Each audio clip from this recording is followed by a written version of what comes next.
For well over a century, the Veterans of Foreign Wars has carried the torch for veterans. Every year, every battle, fighting for what veterans have earned, for justice, for remembrance, for community, for country. The VFW remains a beacon of hope and strength through our nation's darkest hours. Over time, issues and hardships for veterans have taken different shapes, but one thing remains the same: the enduring support found in the VFW, America's largest and most established organization of combat veterans. The VFW has served countless generations, and today, its programs and services remain stronger than ever. But how and why did the great organization come to be?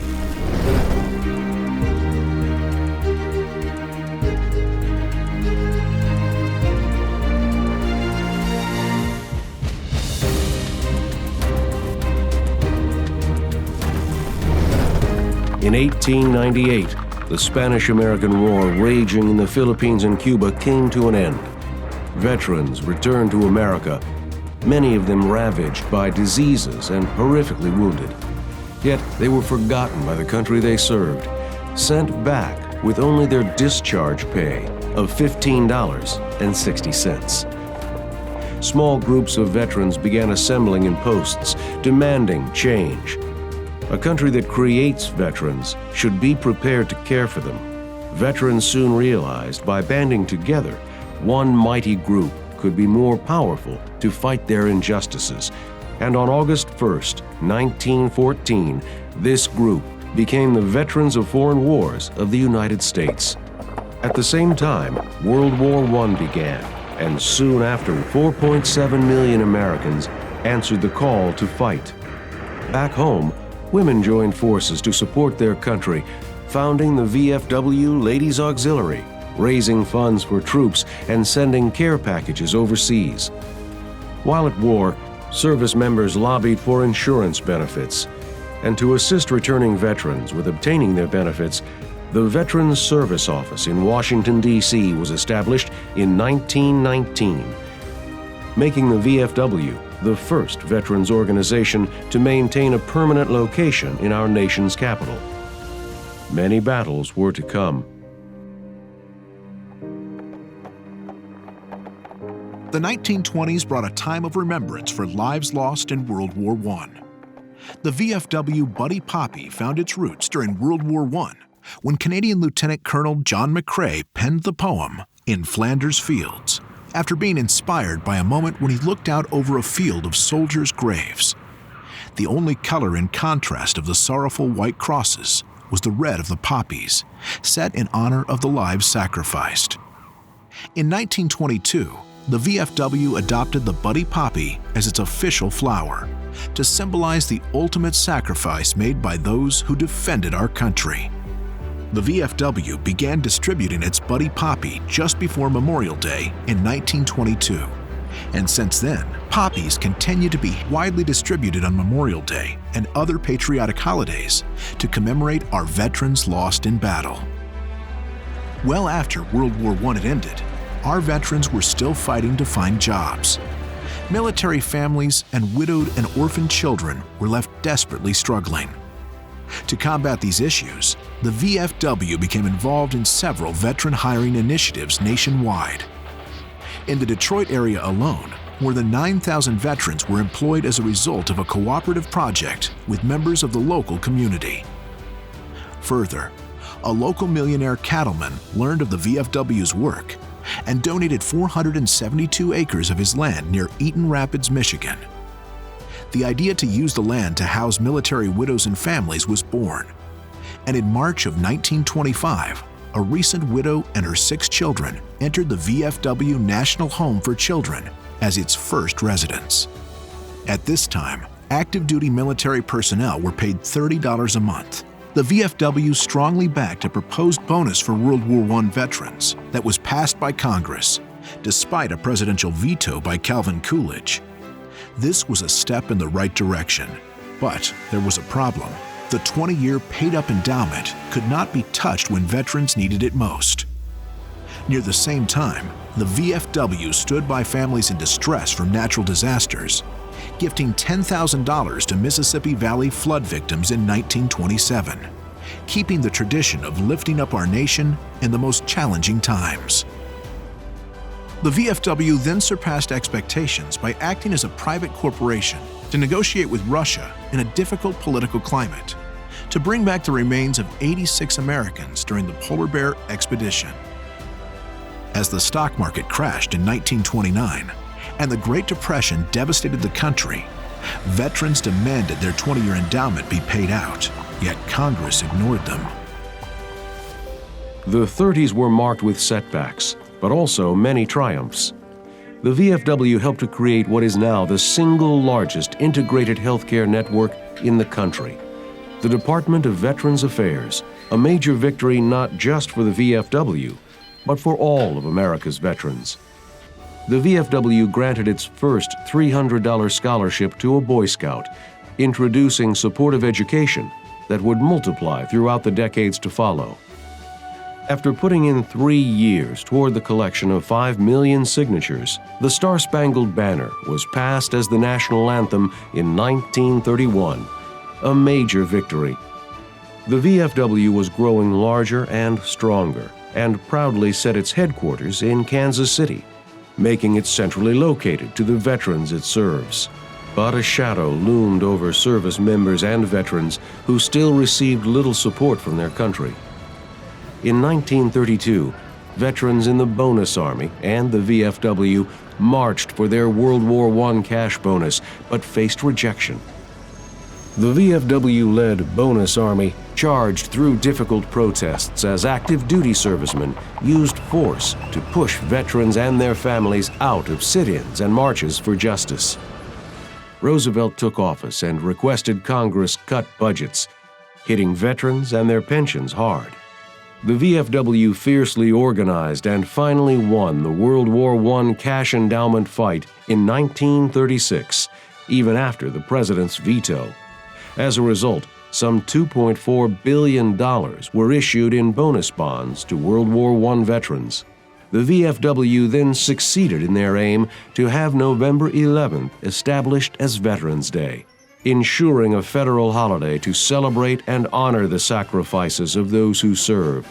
VFW membership continued to grow, nearing 200,000 veterans of World War I and the conflicts before. Then, a new generation of veteran was born.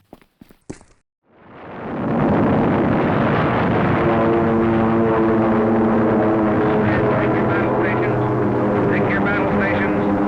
All hands take your battle stations.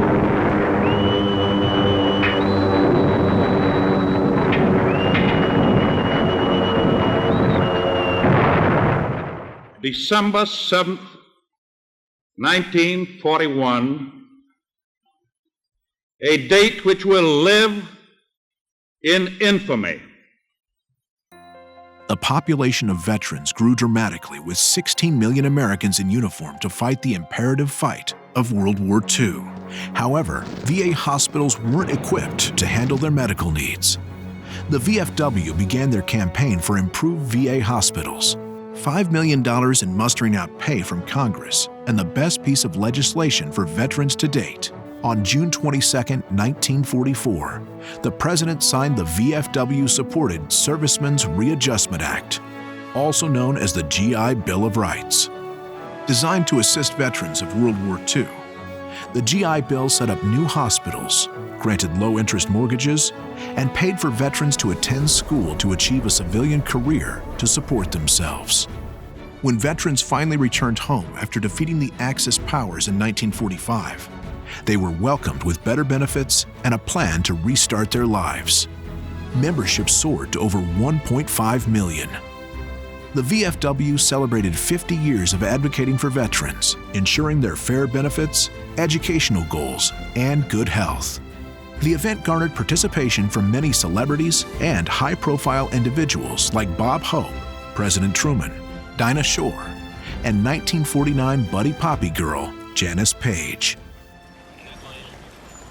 After the strife of the early to mid-40s, Americans hoped for peace and stability as the 50s began. However, the decade started with the Korean War. a war that was forgotten as quickly as it began. The VFW, however, did not forget.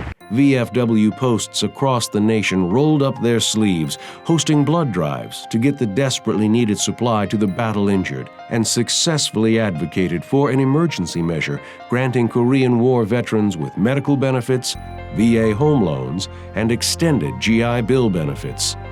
Ever supportive of Americans in times of floods, fires, and other natural disasters, the VFW began a cooperative disaster relief plan with the Red Cross. President Truman joined the VFW, adding to a presidential membership list to date of Theodore Roosevelt, Dwight Eisenhower, John F. Kennedy, Lyndon B. Johnson, Richard Nixon, Gerald Ford, and George H.W. Bush. In another monumental move to strengthen patriotism and communities, the VFW became the sole sponsor of the Voice of Democracy program, an annual high school audio essay competition designed to make America's youth explore their patriotism and the significance of living in a democratic society. After 2 years of construction, VFW member and President Dwight D. Eisenhower officially opened the new VFW Washington office in 1960, further strengthening the VFW's powerful influence on legislation. In 1964, the VFW Ladies Auxiliary contributed nearly $100,000 to earthquake victims in Anchorage, Alaska, as they suffered from the second-largest earthquake to ever be recorded. A new war was soon waged, and another generation was asked to answer our country's call. The courage and resolve of Vietnam veterans and military officials was brutally tried. This generation of war veterans would face a backlash like never before. The VFW sprang into action with a barrage of initiatives to combat the negative treatment our Vietnam veterans received, to include the Support the Boys in Vietnam campaign and Operation Boost, resulting in hundreds of mayoral proclamations and even more media announcements calling on citizens to rally around the troops. The VFW asked Congress to pass a law and make it illegal to desecrate the United States flag. They were successful. VFW posts across the country mobilized to send care packages overseas, host parades for those returning, and provide support to the families left behind. The VFW demanded assessment of the Institute's failing veterans. VA hospitals were exposed at unacceptable standards for medical care. While the number of veterans increased by 8 million between the beginning of the 60s and end of the 70s, the amount of hospital beds in VA facilities had decreased. 9 VFW national commanders would visit the troops during the war. In 1973, the Vietnam War came to an end, and the VFW asked for careful accounting of those Americans who did not return. The Vietnam War also proved to have lasting effects. Exposure to Agent Orange chemicals ravaged veterans' health. 14 medical conditions were connected to Agent Orange, including several types of cancer, respiratory disorders, heart disease, and PTSD, post-traumatic stress disorder. The first service member to file for veterans' disability on account of PTSD was denied several times, but an appeal by the VFW called for benefits for veterans who suffered from PTSD as well as Agent Orange examinations. Thanks to the VFW's grassroots write-in campaign, in June 1984, the Vietnam Veterans Dioxin Radiation Exposure Compensation Standards Act passed the Senate. Furthermore, the VFW's 10-year struggle for compensation for death or injury as a result from Agent Orange came to resolution in 1989. Membership surpassed 2 million. POW and MIA initiatives became a top VFW priority. Some 2,600 service members had still not been returned from Vietnam. 8,000 were still missing from Korea, and well over 70,000 still unaccounted for from World War II. Today, the VFW remains the only major veterans service organization to travel overseas annually in support of our government's full accounting mission. Updates were again needed for the GI Bill. The VFW called for increases to the allowances given for educational purposes and allowed members of the National Guard and Reserves to benefit from it for the first time. proudly, the Montgomery GI Bill was passed. The spirit of philanthropy and remembrance was alive and well, as the VFW pledged strong support to the Vietnam Memorial, Vietnam Women's Memorial, Korean War Memorial, and the Statue of Liberty Restoration Fund. And the VFW Ladies Auxiliary was incredibly prominent throughout the decade, auxiliary membership reaching 750,000. As the VFW reached its 10th decade, another major victory was achieved: service connection for specific conditions caused by Agent Orange. When the Gulf War began in 1990, the VFW wasted no time in showing its support. VFW members tied countless yellow ribbons in communities across the nation, keeping our men and women serving in the Gulf at the forefront of America's mind.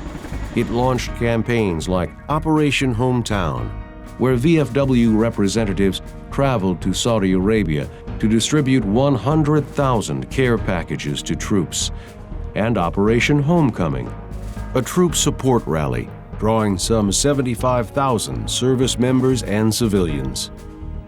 The VFW had the backs of those deployed to Somalia, sending gifts from home to ensure their morale remained high, and welcoming home those who participated in Operation Restore Hope with an annual membership.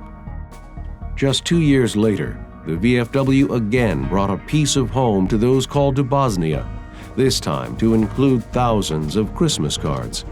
During times of deployment, the VFW wanted servicemen and women to not only receive a package of care, but to remain as connected as possible to their loved ones.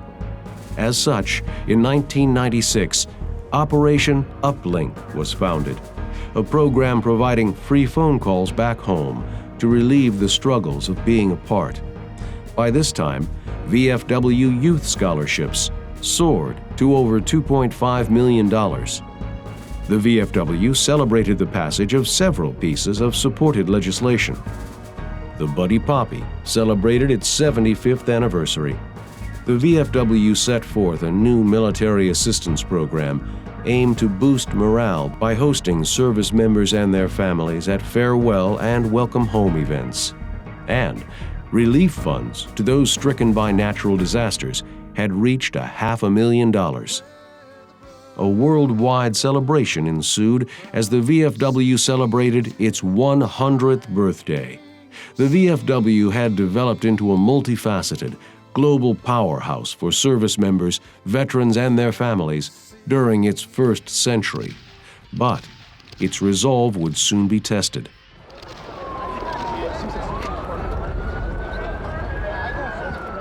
On September 11, 2001, an unfathomable attack occurred on American soil as planes crashed into the Twin Towers, the Pentagon, and a remote field in Pennsylvania. 55 known veterans and military and thousands of civilians lost their lives. America was under attack, and immediately the VFW leapt into preparations to support those who would become America's newest, greatest generation of war veterans, those deployed to the Middle East to fight Al-Qaeda and the Taliban. The VFW facilitated the Adopt a Unit program, providing many Operation Uplink cards, audiobooks, and support messages to deployed troops. The VFW also distributed $120,000 equally among families of active duty personnel killed in the 9/11 attacks. The VFW developed an outreach network to set veterans up for success before they were done with military life. Through this pre-discharge program, men and women could file claims prior to separation from the military, ensuring timely, accurate benefits to start the course of financial stability. In another push for financial security, the VFW Unmet Needs Program was born in 2004. The program provides financial grants to service members and their families who faced unexpected financial difficulties as a result of deployment or other hardships related to military service. Unmet needs grants help cover basic life needs, such as mortgages and rent, home and auto repairs, insurance, utilities, food, and clothing. In August of 2005, Hurricane Katrina hit Louisiana, Mississippi, and Alabama with the worst natural disaster trauma felt in years. The VFW pitched in, finding displaced veterans shelter and providing toll-free helplines. The VFW donated $750,000 to assist with rebuilding the devastated areas after Katrina and later Hurricane Rita. In other distressing news, groups of extremists began picketing funerals of fallen troops from Afghanistan and Iraq. The disrespectful act, not only toward the men and women who dedicated their lives to fighting after 9/11, but also their grieving families, would not be tolerated by the VFW. The VFW was successful in advocating for the passage of the Respect for America's Fallen Heroes Act, which banned protesters from military funerals. The VFW National Home for Children welcomed more families and expanded services to enable them to thrive and stay strong together. After years of evolution, the home now provided a wealth of support services for families, education and tutoring, daycare, food, healthcare, clothing, recreation, and dedicated case managers for guidance to reach family goals. In 2008, after a decade of determined advocacy to improve educational benefits for America's newest generation of war veterans, the VFW celebrated the signing of the post-9/11 GI Bill. The VFW's long-fought quest to ensure our nation's best have access to first-class education was a major milestone for both the VFW and for veterans. The VFW also guarded health of families through the family caregiver legislation, catalyzing its passage to law. This greatly expanded support programs for family caregivers of post-9/11 veterans. A new decade brought with it several new opportunities for the VFW to support many worthy causes. $648,000 were donated to the construction of the Vietnam Veterans Education Center, $500,000 to the National Museum of the U.S. Army, and $20,000 sent to assist service members with family in Haiti after their devastating earthquake. The war in Iraq was declared over, but we still had troops in the field, and challenges for veterans remained ever present. An alarming number of veterans were unemployed. 165,000 Vietnam, 199,000 Cold War, 135,000 Persian Gulf War, and 211,000 Iraq and Afghanistan. The VFW strongly urged for swift passage of the Vow to Hire Heroes Act to expand programs and relieve these high unemployment rates. After a nationwide crisis in confidence and access to care, the VFW stepped in, driving the Veterans Access, Choice, and Accountability Act of 2014. The VFW National Commander called on Congress, "Pass a bill or don't come back from recess. Veterans continue to wait. The system remains broken, and very few employees who are responsible for this nationwide crisis in care and confidence have been held accountable."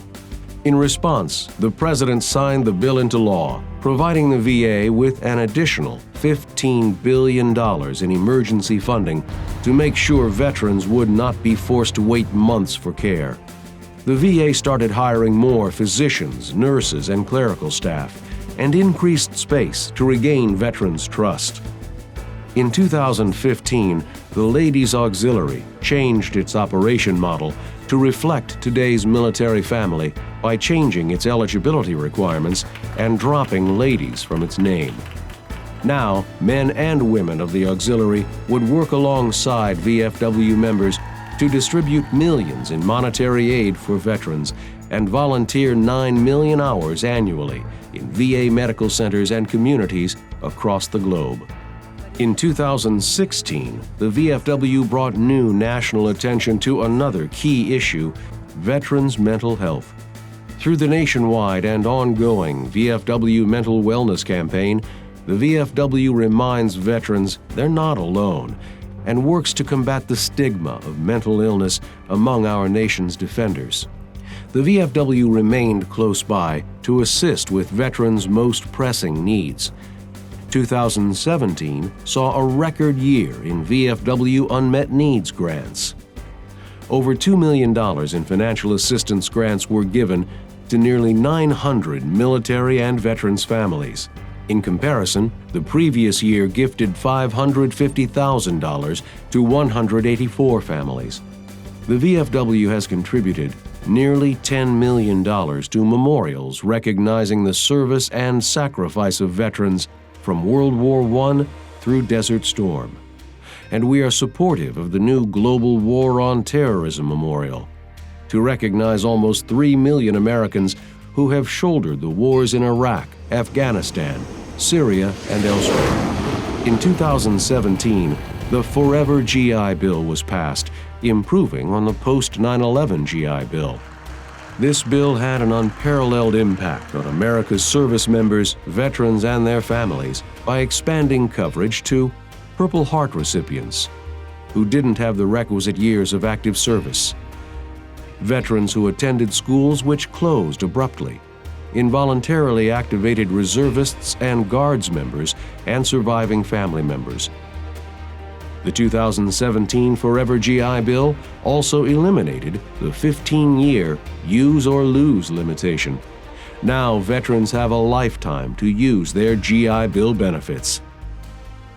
In 2018, the VFW announced that through the Unmet Needs Program, more than $684,000 in disaster assistance grants went out to help veterans and their families who were devastated by a string of natural disasters. Later in February, the VFW stood before members of the United States House of Representatives and advocated for an expansion to the VA Caregiver Support Program, an expansion that would later become law with the passage of the historic VA Mission Act in June of the same year. After careful consideration, the VFW proudly unveiled a new logo and brand for the organization. The new visual identity embraced the organization's storied years of service to America's veterans, service members, and their families, while looking forward to the next century. Continuing to champion veterans' rights, in 2019, the VFW worked with members of Congress to pass the Blue Water Navy Vietnam Veterans Act, restoring VA benefits to thousands of Blue Water Navy Vietnam veterans who had had their disability eligibility taken away in 2002 after arbitrary regulatory changes. That same year, the legislative victories kept on coming. After a nearly half-century-long fight, the VFW and survivor organization partners claimed victory on Capitol Hill with the termination of the military widows tax as part of the 2020 National Defense Authorization Act. 2019 marked a special anniversary for the VFW as it celebrated 100 years of providing benefits and claims assistance support to veterans through its National Veterans Service. This year also marked 100 years for the VFW's National Legislative Service, the voice of America's veterans in Washington, D.C. From its convenient location on Capitol Hill, the VFW has played an instrumental role in nearly every piece of veterans legislation passed since the beginning of the 20th century. In conjunction with the centennial anniversary, the VFW joined with Humana and PsychArmor to create an online, video-based curriculum to educate service officers. This course would go on to offer guidance on how to access support and maximize veteran entitlements across the full range of nonprofit providers.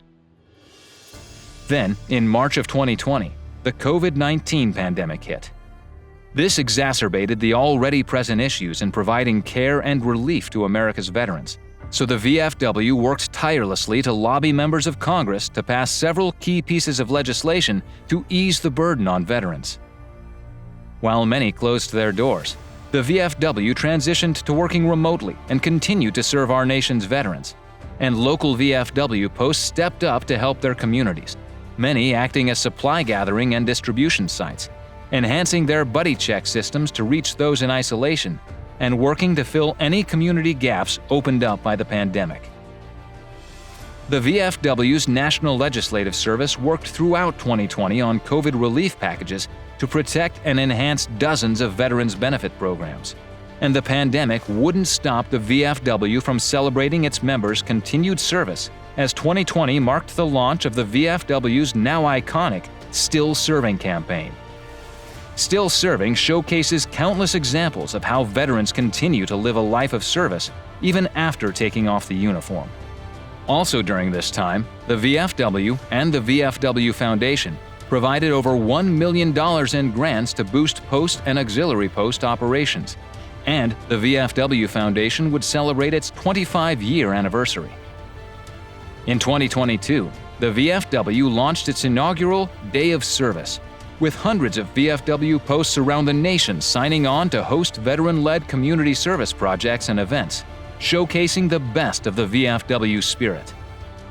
After a long legislative battle, the VFW achieved a victory on Capitol Hill it had been working on for years, as President Biden signed the SFC Heath Robinson Honoring Our Promise to Address Comprehensive Toxics Act of 2022, or PACT Act, into law. This bill had been the VFW's #1 legislative priority for more than a decade. The PACT Act is named after Sergeant First Class Heath Robinson, who passed away in 2020 from conditions related to toxic exposure during his service in the military.